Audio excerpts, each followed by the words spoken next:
கோலி talk Kollywood news. ஒரே கல்ல ரெண்டு மாங்காய் அடிக்க பார்க்கும் ஸ்ரீதிவ்யா. சூர்யாவுடன் நடிக்க ஆசையா இருக்குன்னு சொல்லியிருக்கும் நடிகை ஸ்ரீதிவ்யா வருத்தப்படாத வாலிபர் சங்க தலைவரோட மீண்டும் ஜோடி போட காத்துக்கிட்டு இருக்காங்களாம். கார்த்தி வித்தியாசமான கதாபாத்திரத்துல நடிச்சிருக்கும் காஷ்மாரோ.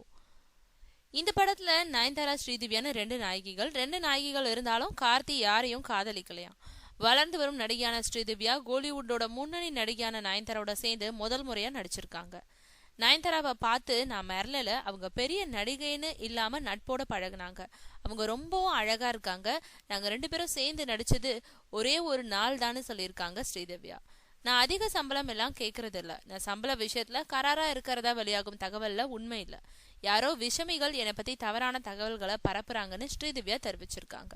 எனக்கு சூர்யா சாரோட சேர்ந்து ஒரு படத்துலயாவது நடிக்கணும்னு ஆசையா இருக்கு. இந்த ஆசை விரைவில் நிறைவேறும்னு நம்புறேன்னு ஸ்ரீதிவ்யா சொல்லியிருக்காங்க. சிவகார்த்திகேயனோட சேர்ந்து நடிச்ச வருத்தப்படாத வாலிபர் சங்கம் படம் மூலம் ஸ்ரீதிவ்யாவுக்கு நல்ல பெயர் கிடைச்சது. இந்த நிலையில அவங்க மீண்டும் சிவாவோட சேர்ந்து நடிக்க காத்துக்கிட்டு இருக்காங்க. கோலிவுட்ல ஒரு இடத்தை பிடிக்க போராடிட்டு வரும் ஸ்ரீதிவ்யா அபார வளர்ச்சி அடைஞ்சிருக்கும் சிவகார்த்திகேயன் முன்னணி ஹீரோவான சூர்யாவோட நடிச்சா மார்க்கெட் பிக்கப் ஆயிடும்னு திட்டமிடுறாங்களாம்.